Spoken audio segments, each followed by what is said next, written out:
हमारे वृंदावन के श्री मदन मोहन ठाकुर जी, जिनके विषय में मैं कल कह रहा था कि आज बताऊंगा, सनातन गोस्वामी ने जिन्होंने विराजमान किया, ऐसे श्री मदन मोहन लाल जी, मदन मोहन को रूप निरख सनातन बलि बलि जाए। ऐसे श्री मदन मोहन लाल जी, उनके एक परम चरण सेवक थे सूरध्वज जी महाराज। वे बादशाह के सूबेदार थे। सूबेदार का मतलब होता है जिस प्रकार मुख्यमंत्री के नीचे विधायक होते हैं, ऐसे ही राजाओं के सूबेदार होते हैं। मतलब जैसे मान लीजिए कोई यहाँ का राजा है नासिक का, तो उसने आसपास के गांव में अपने समान सूबेदार बैठा रखे। मतलब राजा सब जगह नहीं जाएगा तो उनकी आज्ञा माननी पड़ेगी सबको, सूबेदार। और सूबेदार का नियम होता है कि जितना भी कर आवे, टैक्स आवे, वो सब इकट्ठा करके राजा को पहुंचाना। तो सूरध्वज जी महाराज जो थे ये सूबेदार थे। बहुत ध्यान से सुनना, हम कर्म करते हुए, भजन करते हुए कर्म कैसे करना चाहिए सुनो।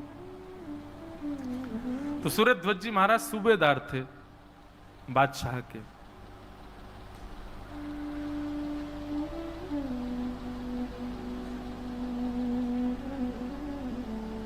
लेकिन मदन मोहन जी से इतना प्रेम करते थे सूरध्वज जी महाराज। हमारे उत्तर प्रदेश में एक स्थान है संडीला, वृंदावन से थोड़ा दूर है, वहां के सूबेदार थे वो।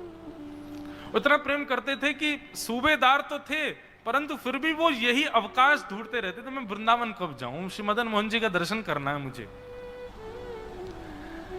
एक बार वो कहीं बैठ के कथा सुन रहे थे, संडीले में कोई कथा चल रही थी, तो कथा में व्यास जी ने कहा कि भाई ठाकुर जी को कभी पवाने की इच्छा हो, साक्षात ठाकुर जी को पवाने की इच्छा हो, तो घर में किसी संत को, किसी ब्राह्मण को, किसी वैष्णव को बुला करके प्रसाद पवा दो, तो ये समझ लेना आपने ठाकुर जी को भोग लगा दिया। सूरध्वज जी महाराज को ये बात इतनी भा गई, बोले कि मैं मदन मोहन जी को अपने हाथ से तो नहीं पवा पाता, लेकिन ये व्यास जी बहुत अच्छी बात कह रहे हैं, ब्राह्मण संत वैष्णवों को यदि मैं पवाऊंगा तो यही भाव रखूंगा कि साल भर 365 दिन मैं ठाकुर जी की सेवा नहीं कर पाता, उनको नहीं पवा पाता, एक बार में ही 365 वैष्णवों को प्रसाद पवा दूंगा। और ये मानूंगा कि मैंने 365 दिन के श्री मदन मोहन जी के भोग लगा दिए। कैसा भाव। तो उन्होंने ऐसा मन बनाया, योजना बनाई। अब आमंत्रण तो भेजा था 365 को, लेकिन वहां आ गए 3000 पाने के लिए। तो सूरध्वज जी चिंतित नहीं हुए, वो बल्कि मन में ये विचार करने लगे, ओहो श्री मदन मोहन जी कितने दयालु, कितने कृपालु। बोले क्यों? बोले मैं तो एक ही वर्ष का सोच रहा था, पर मदन मोहन जी तो यूं कह रहे हैं, बोले ये 3000 दिन जितने वर्ष में होंगे, मैं तो उतने दिन को भोग पाऊंगा तेरे हाथ से, तू तो मैं उतने दिन को भोग लगा। बड़े प्रसन्न हो गए। अब लेकिन 3000 लोगों को भोजन कराना मतलब खूब संपत्ति लगाना। तो सूरध्वज जी विचार करने लगे, क्या करूं, इतनी संपत्ति तो नहीं है मेरे पास। तो जो राजा को हर महीने कर भेजा जाता था, टैक्स भेजा जाता था सब लोगों से उगाई करके, वो खोल करके जब उन्होंने देखा तो उसमें इतना धन था कि 3-4 हजार लोगों को प्रसादी पवाई जा सकती है। सूरध्वज जी बोले अब जो होगा सो देखा जाएगा, प्रसाद पवा दो सबको। और उन्होंने सारे जो स्वर्ण मुद्राएं थी उनसे बढ़िया भोजन आदि बनवा करके और भंडारा करवा दिया जरा, और भंडारा करवा करके आनंदित हो गए। पूरे संडीले में संत वैष्णव महात्माओं को खूब जोरदार भोजन कराया। अब महीने के अंतिम दिन में बादशाह का एक व्यक्ति आता है कर लेने के लिए।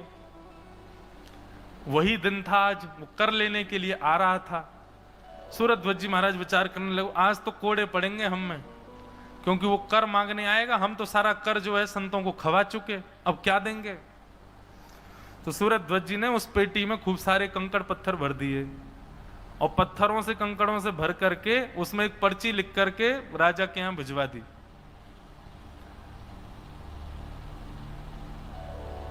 राजा के यहाँ कर पहुंचा, हर नगर के कर को वो देख रहा था, कितना आया कितना आया कितना आया।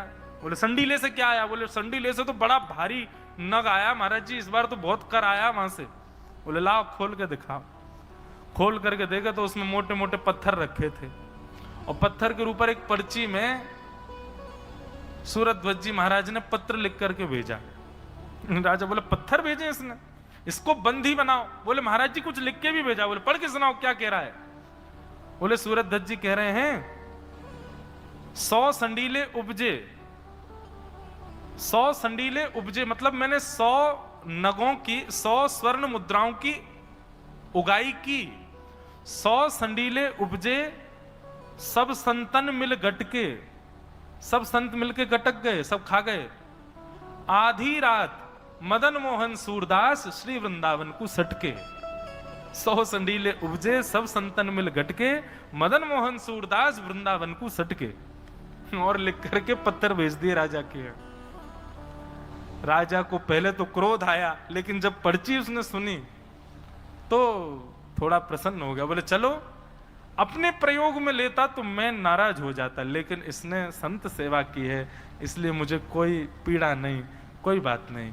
श्री मदन मोहन जी, श्री सूरध्वज जी को कुछ ना कहा जाए, संडीले का दूसरा कोई सूबेदार बना दिया जाए।